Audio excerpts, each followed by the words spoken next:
বিআই সাহেব, মেয়ে তো মাশাআল্লাহ দেখতে অনেক সুন্দর। মেয়ে আমাদের পছন্দ হয়েছে। বাবা তুই কি করস? হ্যাঁ মা, আমারও পছন্দ হয়েছে। আলহামদুলিল্লাহ।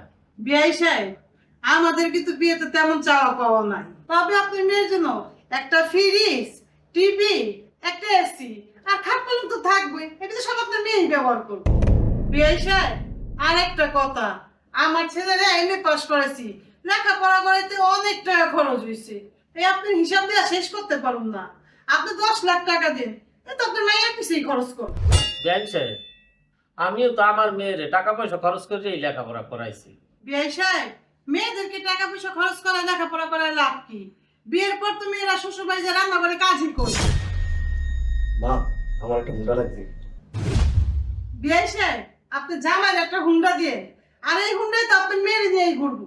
বিআই সাহেব, আমার তো অনেক ক্যাশ ক্যাপিটাল নাই, আমার কিছু সয় সম্পত্তি আছে, এত আমি মরলে আমার মেয়েই পাবে। বিআই সাহেব, আপনি কবে মরবেন আর কবে ওরা পাইবো? অগকে একটা সকালত নাই। বাবা, তোমার সাথে আমার আলাদা কথা আছে, একটু ওখানে চলো। বিআই সাহেব, একটু বসেন, আমরা আসতেছি। আচ্ছা ঠিক আছে। মা, কি বলবি বল। বাবা, তুমি এই বিয়েতে রাজি হয়ে যাও। আরে তুই কি বলতেছো? ওরা তো এক ধরনের যৌতুক চাচ্ছে, এত টাকা আমি কই পাবো? বাবা, তুমি ওইটা আমার উপর ছেড়ে দাও। তুমি শুধু জিজ্ঞেস করবা কাবিন কত টাকা হবে। আচ্ছা ঠিক আছে।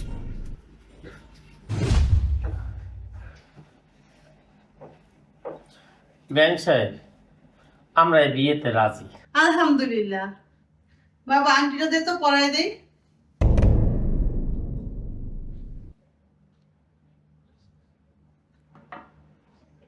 দেখি মা তোমার হাতটা।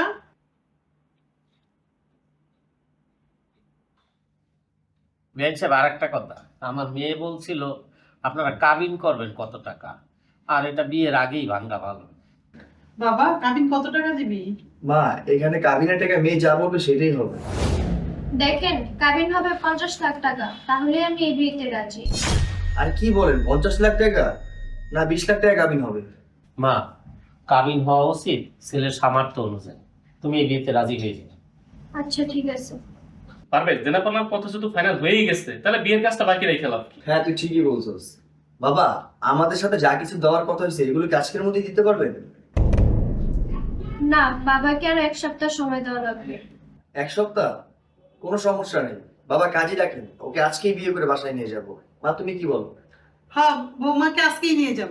আচ্ছা ঠিক আছে। আসসালামু আলাইকুম। ওয়ালাইকুম আসসালাম। মাশাআল্লাহ, তুমি দেখতে তো অনেক সুন্দর। তোমাকে আমি যেদিন দেখছি এক দেখে আমি তোমাকে পছন্দ করে ফেলছি। আচ্ছা, আমাকে কি তোমার পছন্দ হয়েছে? এই হইছে। আজকে তো আমাদের বাসর রাত, মধুর রাত। বলো, এই রাতে তুমি আমার থেকে কি চাও? না, আপনার কাছে আমি তেমন কিছু চাই না।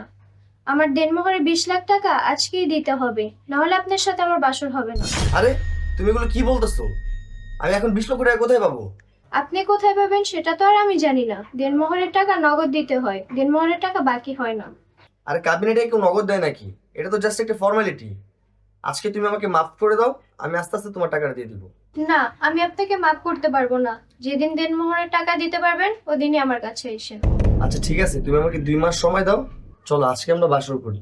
না, আপনাকে আমি 2 মাসের সময় দিতে পারবো না। 7 দিনের মধ্যে আমার দেনমোহরের টাকা পরিশোধ করতে হবে। আর এই 7 দিনের মধ্যে যেদিন আপনি আমার দেনমোহরের টাকা দিতে পারবেন ওই দিনই আপনার সাথে বাসর হবে। এই 7 দিনের ভিতরে দিতে হবে কেন? কেন? আপনাদের যৌতুকের টাকা দিতে হবে না? আপনি আমাকে দেনমোহরের টাকা দিলে ওইটা আমি বাবাকে দিব, বাবা আবার আপনাদের যৌতুকে সবকিছু দিবে। এই তুমি কি আমার সাথে নাটক করতেছো? আমি নাটক করব কেন? আমি তো শুধু আমার দেনমোহরের টাকা নগদ চাচ্ছি, আর দেনমোহরের টাকা তো আমি ধার্য করি নাই। তুমি কি আমার সাথে ফাইজলামি করো? যাও, তোমার সাথে আমি সংসারই করবো না, তোমাকে আমি ডিভোর্স দিয়ে দিব। ডিভোর্স দিবেন? সমস্যা নেই, তাতে আপনারই লস। আমাকেও হারাবেন, কাবিনের 20 লাখ টাকা দিতে হবে। এখন আপনি চিন্তা করে দেখেন কি করবেন। তুমি অনেক বুদ্ধিমতী। তুমি বুদ্ধি খাটায় যৌতুকের বিরুদ্ধে অনেক সুন্দর একটা প্রতিবাদ করছো। আমি আমার ভুলটা বুঝতে পারছি। পারলে তুমি আমাকে ক্ষমা করে দিও। আর তোমার বাবাকে বলবো আমাকে কিছু দিতে হবে না। আমি সারা জীবন তোমার সাথে সংসার করতে চাই। আচ্ছা ঠিক আছে, আপনাকে মাফ করে দিলাম, আজকেই বাসর হবে।